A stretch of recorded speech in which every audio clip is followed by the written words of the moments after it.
Hello students, good morning. कृषि विज्ञान की क्लास में आप सभी का स्वागत है। कल तक की वीडियो में अपन ने चौले की क्रॉप के बारे में पढ़ रहे थे और चौले का वैज्ञानिक नाम पढ़ लिया था, चौले का कुल पढ़ लिया था, चौले का उत्पत्ति स्थान पढ़ लिया, चौले का महत्व पढ़ लिया और उसके बाद में जलवायु और उन्नत किस्में बीज दर बीजोपचार भी चौले का आपने पढ़ लिया था। आज अपन पढ़ेंगे बुआई का समय एवं विधि। क्या पढ़ेंगे बेटा? बुआई का समय एवं विधि।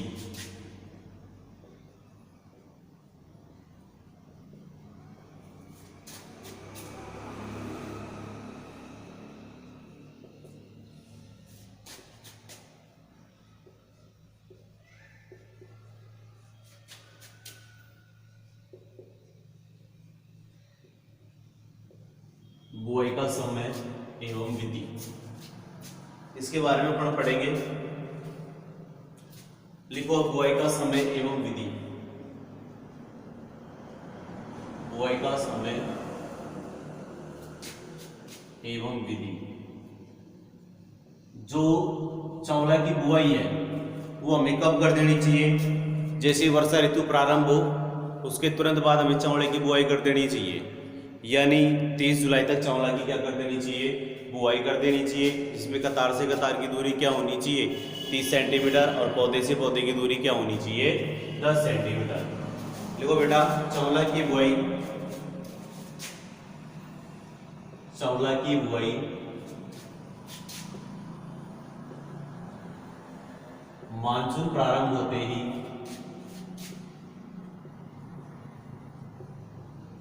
मानसून प्रारंभ होते ही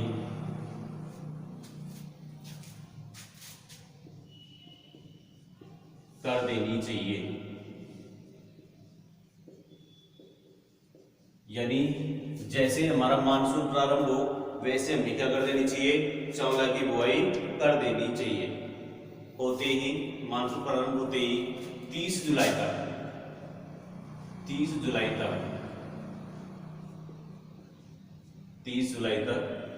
कर देनी चाहिए। चौला में कतार से कतार की दूरी,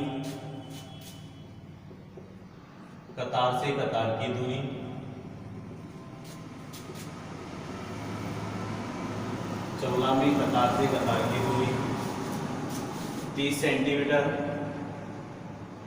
तथा पौधे से पौधे की दूरी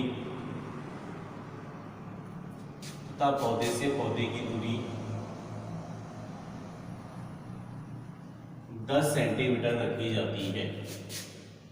10 सेंटीमीटर रखी जाती है, यानी चौले की बुआई होती है वो मानसून प्रारंभ होती है क्या कर देनी चाहिए? 30 जुलाई तक कर देनी चाहिए।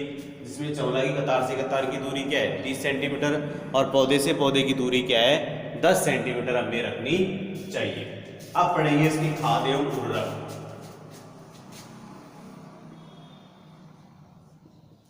खाद एवं उर्वरक, यानी चौला के लिए कितना खाद चाहिए? लिखो 15 से 20 किलोग्राम नाइट्रोजन, 15 से 20 किलोग्राम नाइट्रोजन, 30 से 40 किलोग्राम फास्फोरस प्रति हेक्टेयर की दर से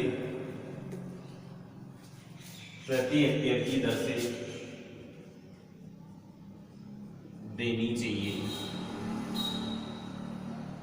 यानी 15 से 20 किलोग्राम नाइट्रोजन और 30 से 40 किलोग्राम फास्फोरस प्रति हेक्टेयर की दर से हमें क्या देना चाहिए? दे देनी चाहिए। अब पढ़ेंगे सिंचाई। क्या पढ़ेंगे बेटा? सिंचाई। अब वैसे अपन इसकी बुआई किस में करते हैं? मानसून काल में करते हैं। देखो वर्षा न होने पर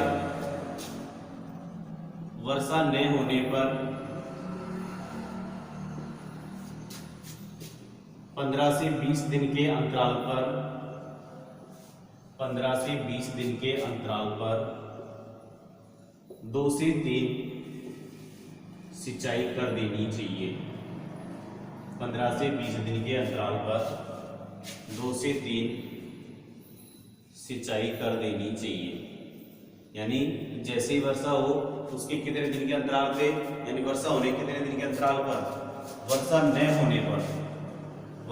होने पर 15 से 20 दिन के अंतराल पर कितनी सिंचाई कर देनी चाहिए? 2 या 3 सिंचाई कर देनी चाहिए। और ग्रीष्मकालीन फसल में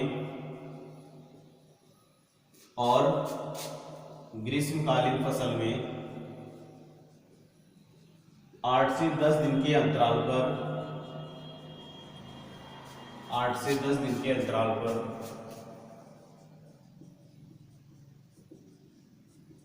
सिंचाई कर देनी चाहिए। सिंचाई कर देनी चाहिए। ये हो गई हमारी सिंचाई।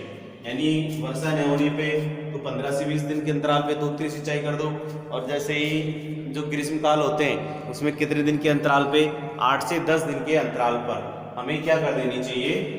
सिंचाई कर देनी चाहिए। अब पढ़ेंगे बेटा और निराई गुड़ाई। क्या पढ़ेंगे? निराई गुड़ाई।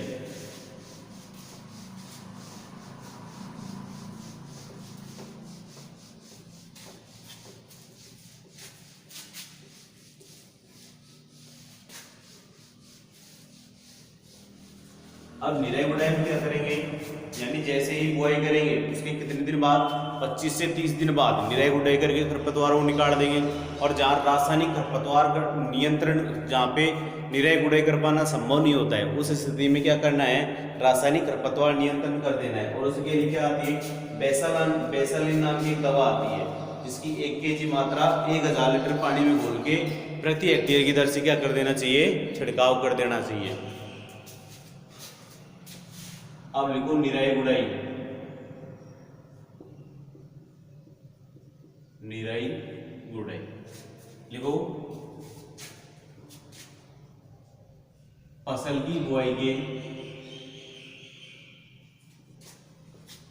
25 से 30 दिन बाद,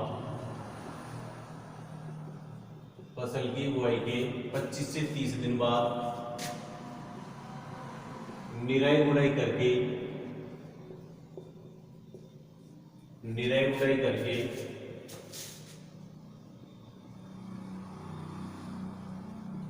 खरपतवारों को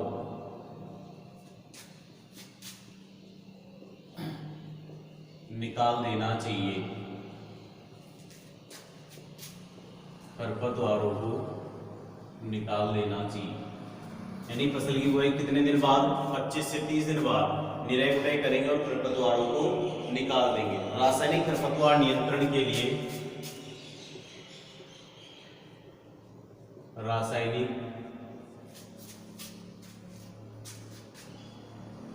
खरपतवार नियंत्रण के लिए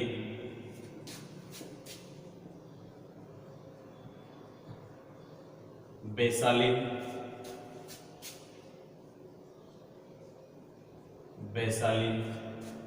1 किलोग्राम 1000 लीटर पानी में घोलकर 1000 लीटर पानी में घोलकर प्रति हेक्टेयर की दर से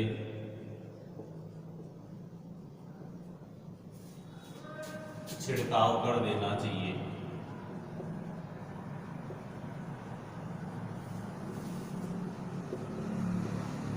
यानी फसल की बुआई के कितने दिन बाद? 25 से 30 दिन बाद हमें निराई गुड़ाई करनी है। और निराई गुड़ाई करने के क्या हमें करना है? रासायनिक खरपतवारों को निकाल देना है। और उसके बाद यदि जहाँ रासायनिक खरपतवार नियंत्रण के लिए क्या करेंगे? 1 किलोग्राम बेसालिन लेंगे और बेसालिन को क्या करेंगे? 1 किलोग्राम को 1000 लीटर पानी में घोल देंगे। और घोलने के बाद उसका क्या कर देंगे? अपन स्प्रे कर देंगे, उसका प्रयोग कर देंगे। अब पढ़ेंगे क्या नाम से? निराई गुड़ाई के बाद पादप संरक्षण क्या पढ़ेंगे बेटा? पादप संरक्षण पढ़ेंगे। क्या पढ़ेंगे? पादप संरक्षण। अब पादप संरक्षण में क्या आता है? कीट रोग आते हैं। क्या आते हैं बेटा? कीट रोग आते हैं। कीट रोग लिखो पादप संरक्षण में।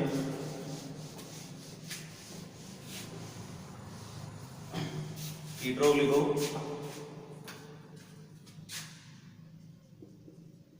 पादप संरक्षण। पादप संरक्षण में सबसे पहले अपन क्या पढ़ेंगे? कीट पढ़ेंगे। लिखो चौला की फसल में मोइला कौन सा कीट लगता है बेटा? चौला की फसल में कौन सा कीट लगता है? मोइला का प्रकोप होने पर चौला की फसल पर मोइले का प्रकोप होने पर, यानी यदि मोइले का प्रकोप हो जाता है उसके लिए क्या करेंगे? मोइले का प्रकोप होने पर मेलाथियान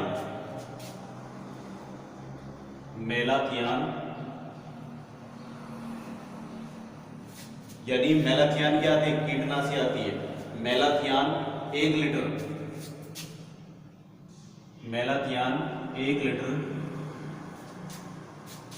1 लीटर 1000 लीटर पानी में घोलकर प्रति हेक्टेयर की दर से छिड़काव कर देना चाहिए। प्रति हेक्टेयर की दर से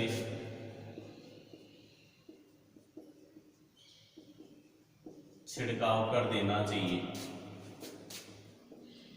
इसके नियंत्रण के लिए, मोइले के नियंत्रण के लिए कितनी दवा डालनी है? मेलाथियान 1 लीटर डालनी है। और कितने में? 1000 लीटर पानी में घोलकर। अब पढ़ेंगे बेटा रोग। कीट सिर्फ एक ही लगता है, कौन सा? मोइला। अब पढ़ेंगे रोग। पहला रोग लिखो मूल विगलन रोग। मूल विगलन रोग। पहला रोग कौन सा है? मूल विगलन रोग। लिखो इसमें, इस रोग से पत्तियां पीली पड़ जाती हैं। इस रोग से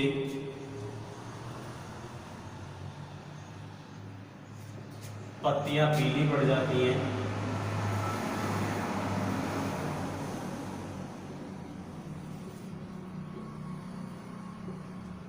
इस रोग से पत्तियां क्या हो जाती हैं? पीली पड़ जाती हैं। इस रोग के नियंत्रण के लिए इस रोग के नियंत्रण के लिए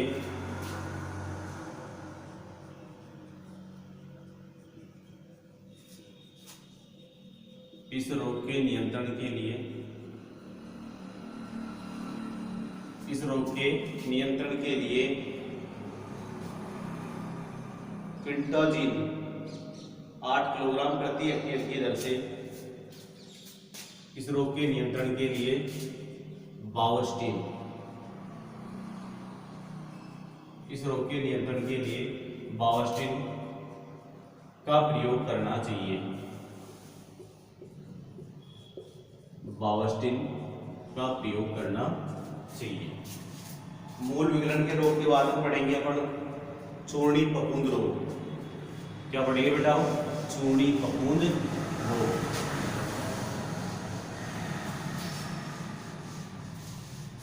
दूसरा रोग क्या है? चूर्णी फफूंद रोग। चूर्णी फफूंद रोग। अब ये चूर्णी रोग फफूंद में होता है क्या है? यानी इस रोग से ग्रसित जो पौधे होते हैं उनकी पत्तियों पे पहले तो सफेद धब्बे पड़ जाएंगे, और सफेद धब्बे पड़ने के बाद में उसमें क्या होता है? सफेद चूर्ण सा क्या दिखने लग जाता है? दिखाई देने लग जाता है। लिखो, इस रोग से पत्तियों पर इस रोग से पत्तियों पर सफेद चूर्ण जैसे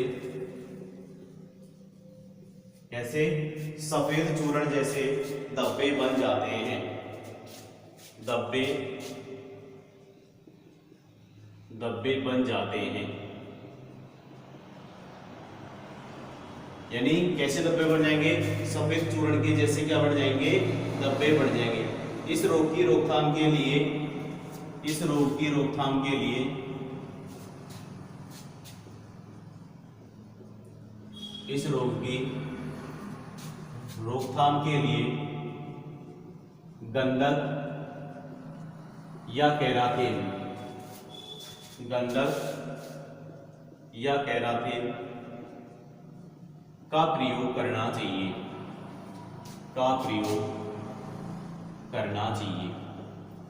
यानी चूर्णी फफूंदे में क्या होगा? सफेद चूर्ण धब्बे जैसे बढ़ जाएंगे। और इस रोग की रोकथाम के लिए किसका प्रयोग करेंगे? या तो गंधक का प्रयोग करेंगे, यानी फिर किसका प्रयोग करेंगे?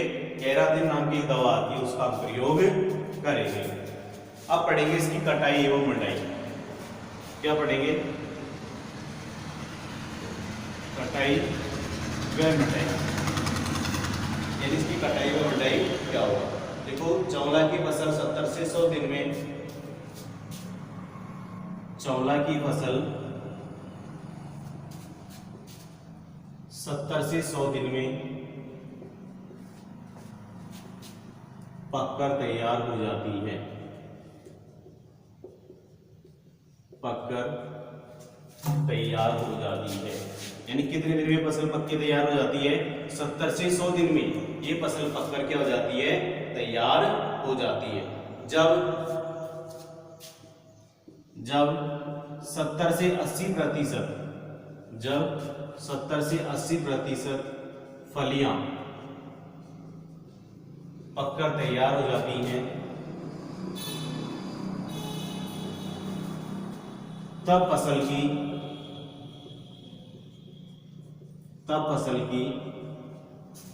कटाई कर लेनी चाहिए। जब फसल की कटाई कर लेनी चाहिए, यानी चौले के कितने दिन में? 70 से 100 दिन में फसल पककर तैयार हो जाती है। और जब 70 से 80% फलियां पीली पड़ जाएं, तब अपन क्या कर लेनी चाहिए? फसल की कटाई कर लेनी चाहिए। क्या कर लेनी चाहिए? फसल की कटाई कर लेनी चाहिए। अब पढ़ेंगे, इसके बाद पढ़ेंगे चना।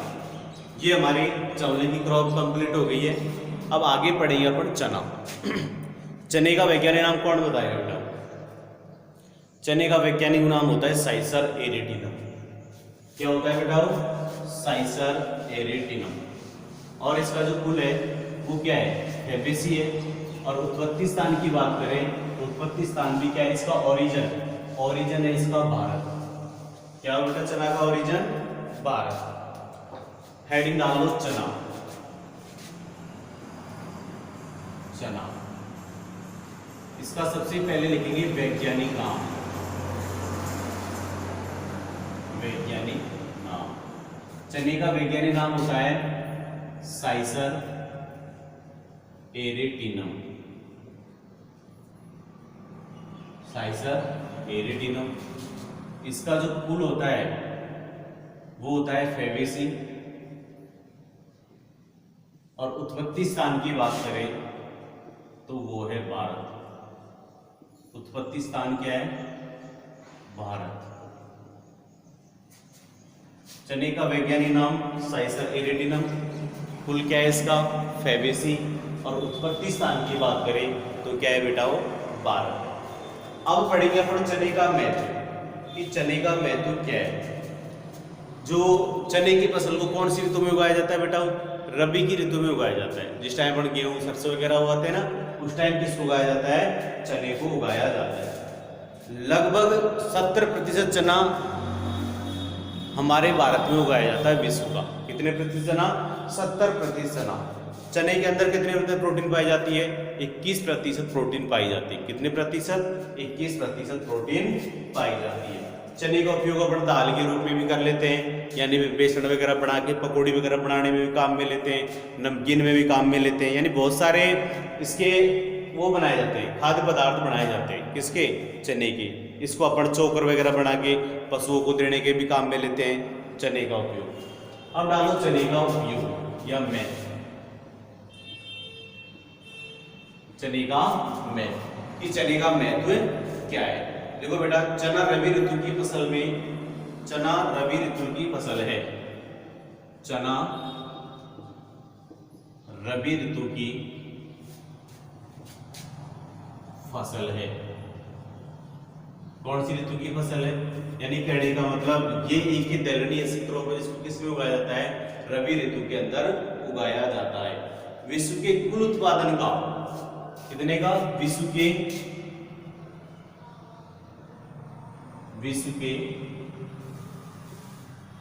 कुल उत्पादन का 70% भाग, विश्व के कुल उत्पादन का 70% चना कौन उत्पादन करता है? भारत ही तो करता है।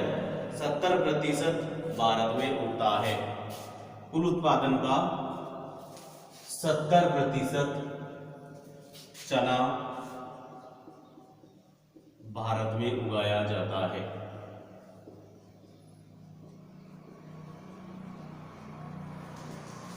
चने में 21%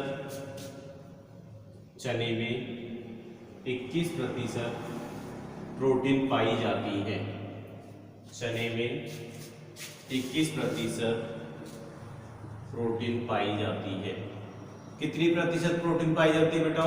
21% प्रोटीन पाई जाती है। चने का उपयोग दाल के रूप में तथा बेसन के रूप में भी किया जाता है। बड़े बड़े कंपटीशन में बेटा चने की प्रोटीन पूछते हैं। चने के अंदर कितनी % प्रोटीन पाई जाती है? 21% प्रोटीन पाई जाती है। कितनी प्रतिशत? 21% चने के अंदर प्रोटीन पाई जाती है। लिखो आगे। चना का उपयोग दाल के रूप में व बेसन के रूप में किया जाता है। बेसन के रूप में किया जाता है। यानी दाल बनाई जाती है और क्या बनाया जाता है? बेसन बनाया जाता है, ताकि उससे अपन क्या बनाया जाता है? पकौड़े वगैरह आदि बनाते हैं। अब लिखो इसकी जलवायु। चने के लिए कौन सी जलवायु चाहिए? ठंडी है उसकी जलवायु चाहिए। अरे रबी में क्या होती है? ठंडी जलवायु तो होती है। लिखो जलवायु। चने के लिए ठंडी एवं शुष्क जलवायु की आवश्यकता होती है। ठंडी एवं शुष्क जलवायु की आवश्यकता होती है।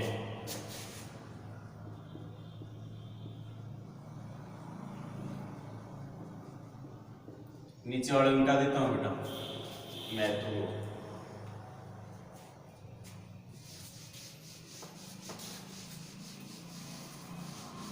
अब पढ़ेंगे मृदा एवं खेत की तैयारी।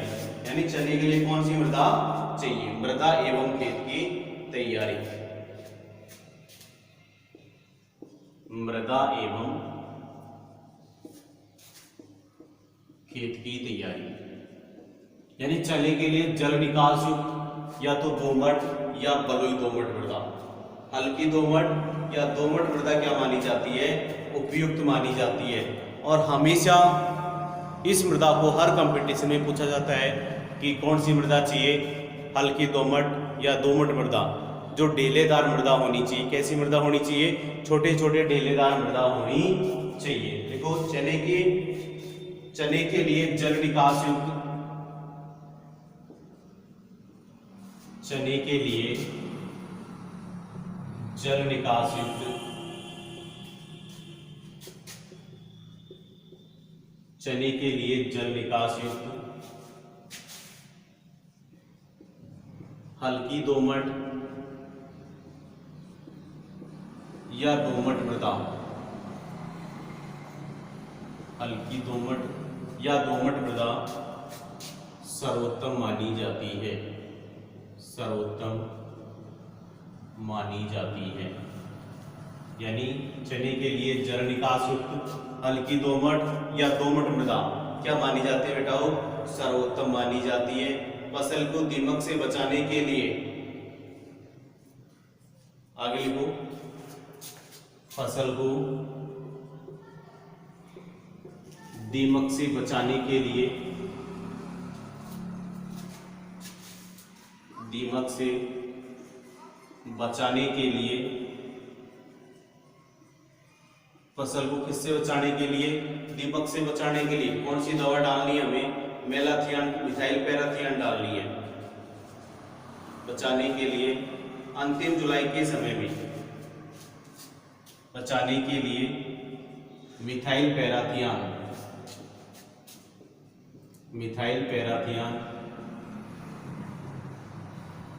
25 किलोग्राम प्रति हेक्टेयर की दर से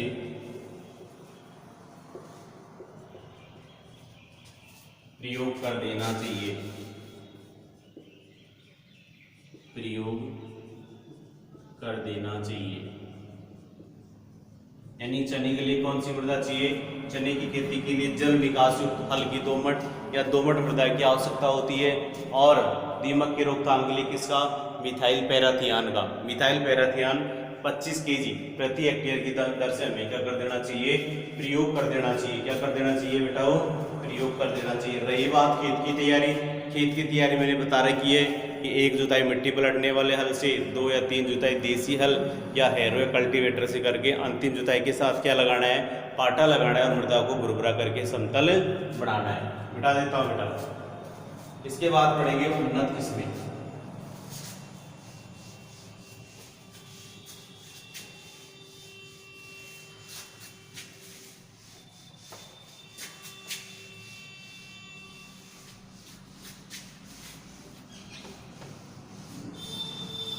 अब पढ़ेंगे उन्नत किस्में।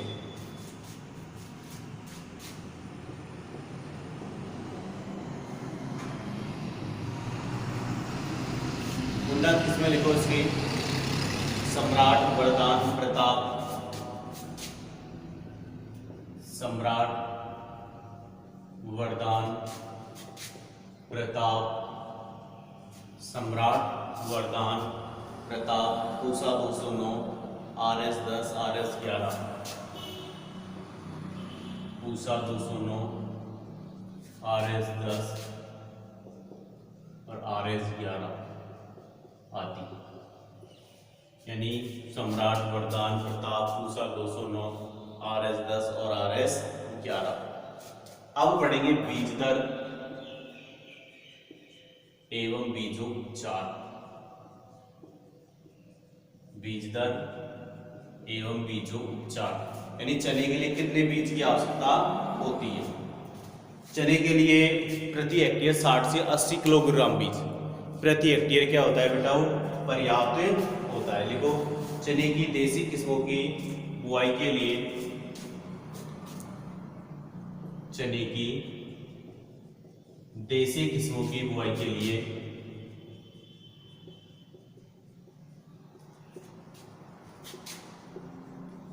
चने की देसी किस्मों की बुआई के लिए कितना किलोग्राम, 60 से 80 किलोग्राम देसी किस्मों की बुआई के लिए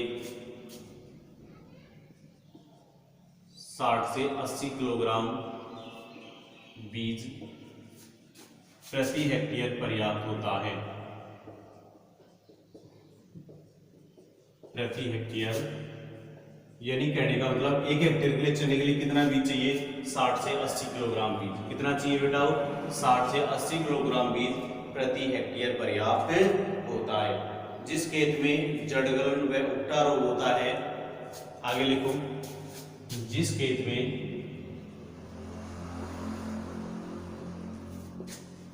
जड़गलन वह उकटा रोग होता है, सबसे चने का यदि प्रमुख रोग माना जाए ना तो उकटा रोग होता है। जिस खेत में जड़गलन वह उकटा रोग होता है, उकटा रोग होता है, यानी जिस क्षेत्र में जड़गलन या उकटा रोग होता है उसकी रोकथाम के लिए बीजों को 6 से 10 ग्राम, उसकी रोकथाम के लिए बीजों को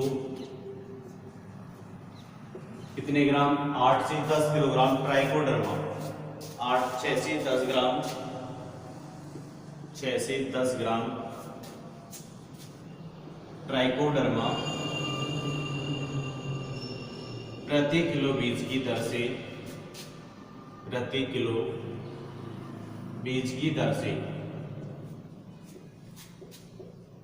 बीजों को उपचारित कर देना चाहिए, बीजों को उपचारित कर देना चाहिए। प्रति किलो बीज की दर से बीजों को उपचारित कर देना चाहिए।